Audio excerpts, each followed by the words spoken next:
Barang siapa ingin mendapatkan mutiara, ia harus berani terjun di lautan yang dalam. Apa maksud Bung Karno mengatakan demikian? Tak lain adalah kemauan dan tekad untuk bekerja keras. Kita bekerja biasa-biasa, mendapatkan yang biasa-biasa juga. Kita ingin mendapatkan mutiara atau hasil yang indah, maka kita harus berani berjuang dan bekerja keras.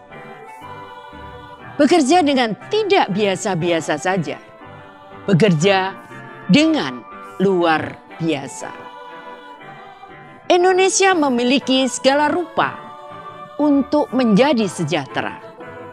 Yang diperlukan adalah kerja keras dan usaha luar biasa. Ayo bekerja keras, raih keinginan dan cita-citamu. Merdeka! Wassalamualaikum warahmatullahi wabarakatuh.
Halo Sobat BKN PDI Perjuangan, selamat sore. Kita jumpa lagi di Talk Show Bung Karno Series. Selama bulan Juli ini, di bulan Bung Karno, kami akan hadir menemani sore hari Anda dengan banyak cerita tentang Bung Karno. Kali ini saya Aris Setiawan Yodi akan menemani Anda dari Rumah Budaya BKNP PDI Perjuangan. Bersama seorang narasumber yang luar biasa, yaitu ada Bapak Dr. Rektor AWK Ligis. Beliau adalah dosen Sosiologi Universitas Pancasila dan Ketua Penelitian Penerbitan Institut Marhen. Luar biasa sekali. Selamat sore Pak Rektor. Selamat sore. Gimana kabarnya Pak? Baik kabarnya. Sehat alhamdulillah. Semoga teruslah berkarya ya Pak. Karena karya-karyanya ini luar biasa Pak Rektor. Juga penulis buku Marhain dan Wong Cilik yang saya baca ini sangat luar biasa. Ya, terima kasih. Nah kali ini Pak Rektor, saya akan bahas isu yang mungkin teman-teman milenial sekarang ini sedang bahas juga ya. Kalau kita lihat tren sekarang ini, anak-anak muda milenial ini agak sedikit alergi terhadap partai politik. Itu banyak survei, riset yang mengatakan kepercayaan atau minat anak muda di politik tinggi, tetapi minat untuk berhubungan atau ketertarikan dengan partai politik ini rendah. Nah, saya ingin gali dari Pak Rektor cerita bagaimana Bung Karno dari masa pra-kemerdekaan itu, dia bagaimana membangun partai untuk mencapai Indonesia merdeka. Waktu itu dia tahun 20-an mendirikan PNI. Kenapa Bung Karno memilih partai, bukan yang lain? Seperti itu Pak Rektor. Oke, kalau kita lihat partai itu kan alat, organisasi untuk mencapai tujuan. Ya. Partai itu alat untuk meraih kekuasaan, tapi kekuasaan di sini adalah tujuannya apa? Tujuannya di sini kekuasaan bukan untuk pribadi atau kelompoknya. Kalau cita-cita zaman pergerakan seperti itu. Tapi kalau kita lihat Bung Karno memilih partai nasionalis.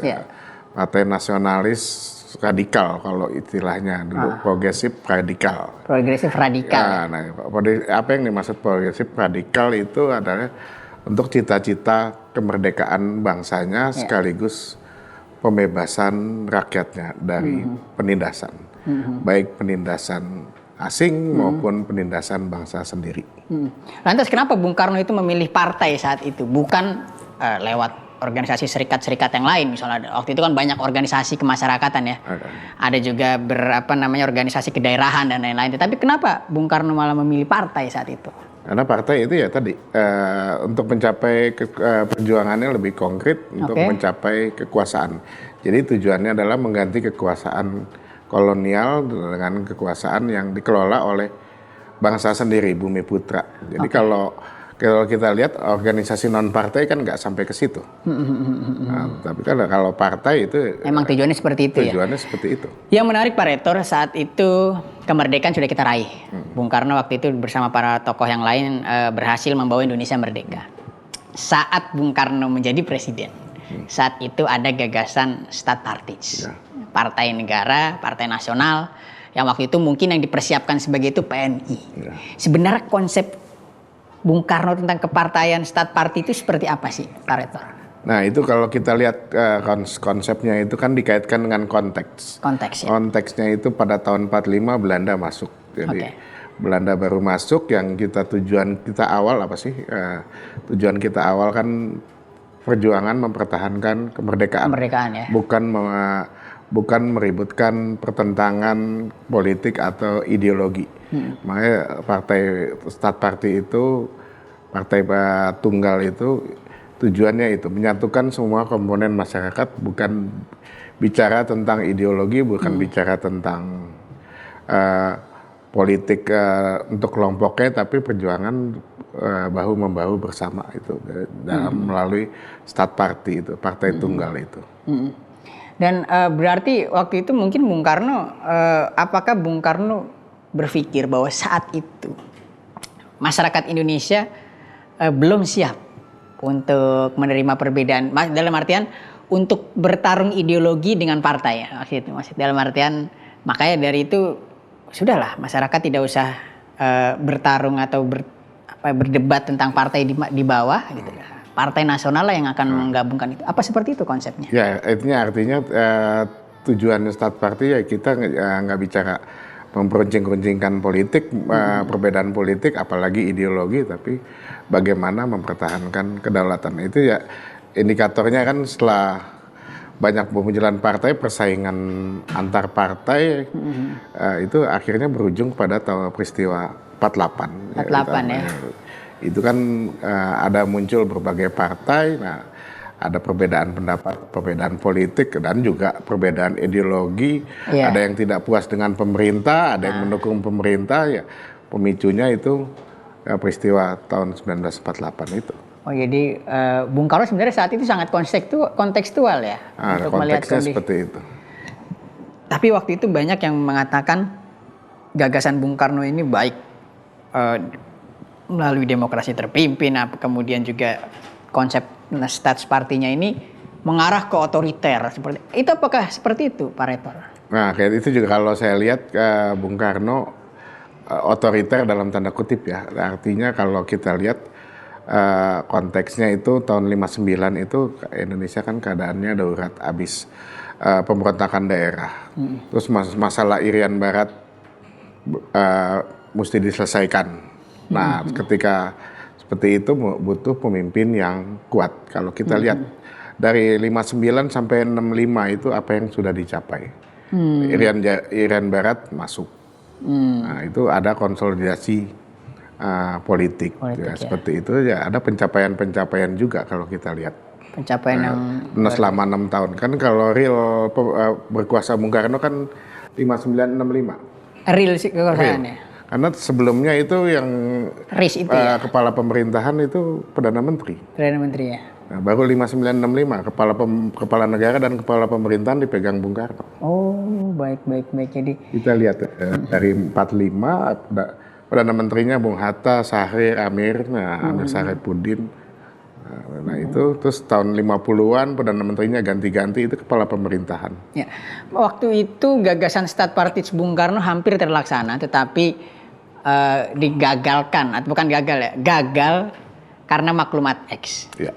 Yang ditandatangani Bung Hatta, yang menginginkan saat itu juga, ya saya tidak bisa menilai apa itu kontekstual atau tidak, tapi saat itu juga mengatakan bahwa multi partai. Ya. Bagaimana perdebatan yang terjadi saat itu, Pak? Ya, kalau secara wewenang kita lihat Bung Hatta dalam posisi apa dia tanda tangan itu. Nah, dia kan waktu itu Perdana Menteri, yang tadi saya bilang kepala pemerintahan itu kan di Perdana Menteri. Wakil Presiden merangkap Perdana Menteri pada saat itu. Wakil Presiden merangkap Perdana Menteri, makanya dia tanda tangan seperti itu. Nah, siapa saja Pak yang tidak setuju terkait Staatspartit saat itu? Ya itu Bung Syahrir, itu juga salah satu penyokong utama. Dan juga pendukung-pendukung partai yang beraliran lain juga ikut mendukung. Nah, sejak ada maklumat X itu akhirnya muncullah partai-partai dari berbagai aliran itu. Pada tahun itu juga, kalau kita lihat kan kesannya buru-buru. Kenapa kesannya buru-buru? Kesannya buru-buru ya? Maklumat X itu karena bukan maklumat 10, tapi karena si sekneknya itu Ringo Dikdo lupa bahwa berapa nomornya ya? Nomor berapa? Nah, lupa nomor berapa dia. Nah, udah karena nggak ada, lupa nomor berapa, makanya dia cantumin aja maklumat X. Nah, itu yang banyak orang belum tahu ternyata ya. Bukan nomor 10 tapi maklumat X karena dia lupa nomor berapa. Pak Retor, kemudian juga Bung Karno pernah menggagas adanya selain Staatspartit ya, mungkin yang dikontekstualisasi saat ini adalah partai pelopor. Ya. Ini itu seperti apa konsep partai pelopor ini Mas? Kalau partai pelopor kan gagasan Bung Karno sejak tahun 30-an ya. Tahun 30-an. Tahun 30-an yaitu jadi pentingnya partai pelopor apapun namanya itu.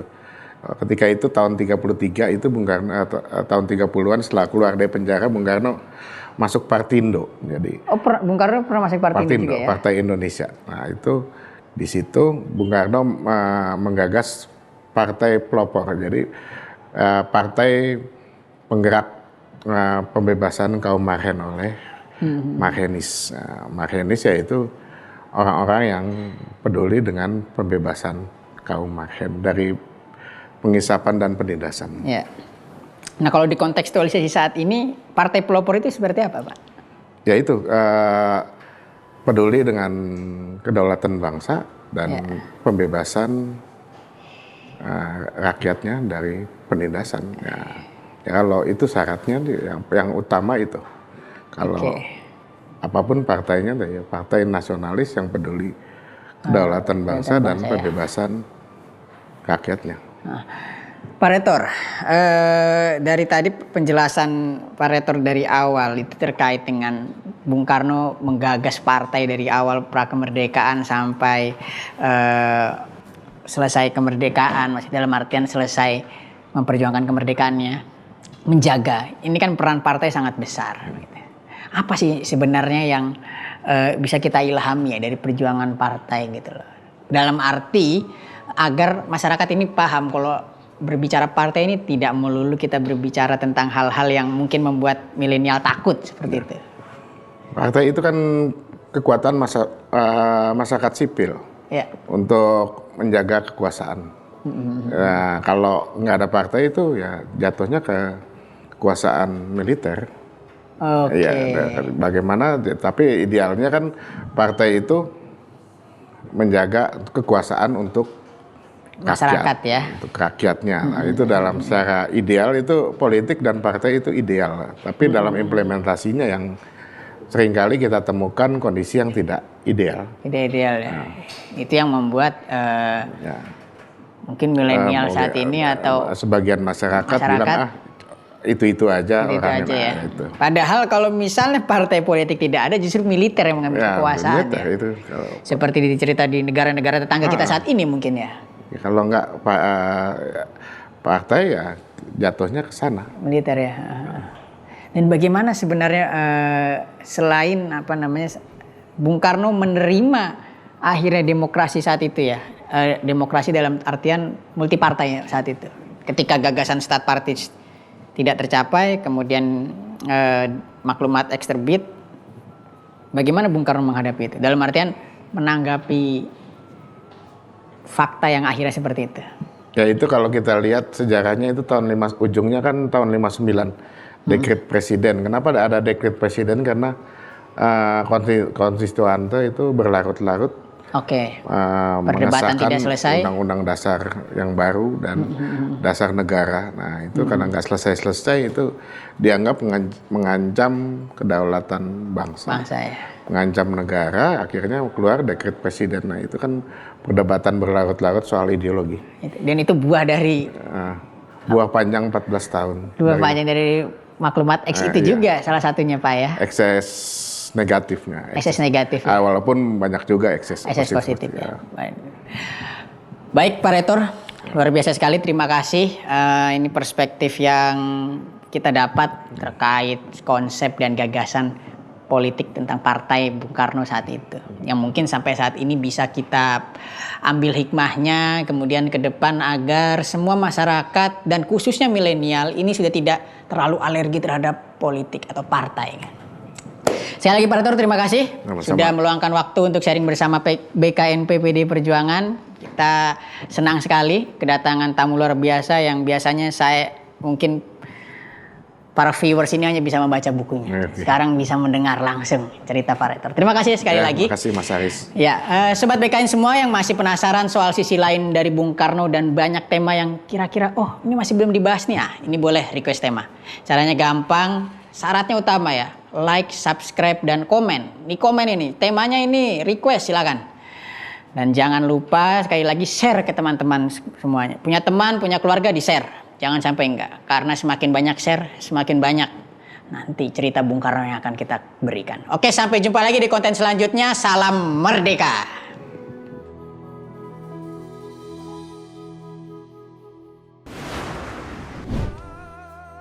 Assalamualaikum, how are you? Waalaikumsalam, I'm good. How about you, bro? Alhamdulillah, I'm good, brother. What's your name? My name is Siddiq Abdullahi. Siddiq Abdullah. Okay, Siddiq. Here I have some question for you. Would you like to answer? Sure. Okay, thank you. If I ask you about Indonesia, independence and colonialism, who is in your mind? The first president, Sukarno. Sukarno? Yeah. Okay. What kind of leader do you think Sukarno is? Your opinion, please. He was a great man who led his people against the imperialism or against the Dutch Empire. First, what he did was he united his people without any blood. Then he led in a struggle to get the independence. Okay. So he was a statesman and he was a great man. He was also a good example for the Muslim world who was looking for at that moment their independence. Okay. Could you tell that Indonesia and Africa have a close relationship? Yes, they had a close relationship at that moment, and still they do. Yes. There was a conference at that moment organized by Sukarno between the Asian countries and African countries. I think it was held in Java. The Asian and African Conference, Okay. which was very important at that moment for the African countries to get or to know something about the struggles against the other countries or the struggles they were doing Indonesians at that moment. So it was very close relationship at that moment which helped the Africans, and it was very, very good. Okay, bro. Thank you so much. You're welcome. Thank you so much.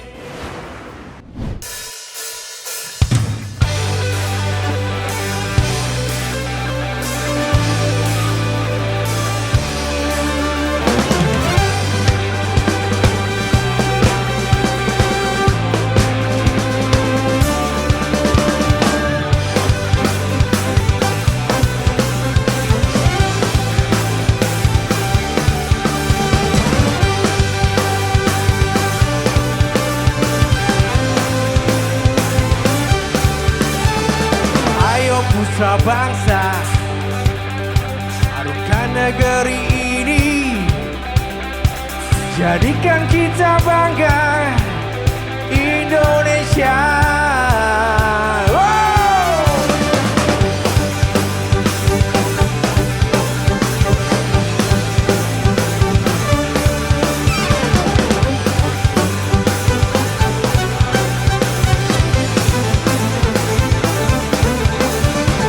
Tunjukkan dunia bahwa ibu pertiwi pantas jadi juara Indonesia. Jayalah negaraku, tanah air tercinta Indonesia Raya. Jayalah negaraku, tanah air tercinta Indonesia Raya.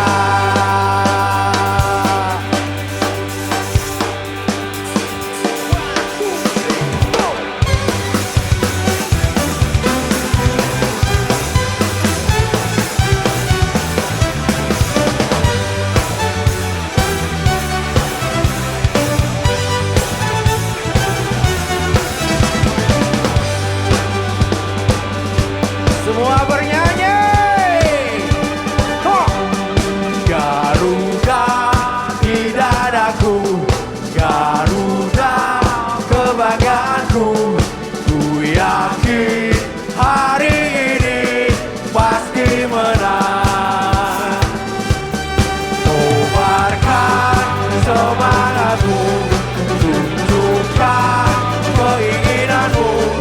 Ku yakin hari ini pasti menang. Garuda di dadaku, Garuda kebanggaanku. Ku yakin hari ini pasti menang. Kobarkan semangatmu, tunjukkan keinginanmu.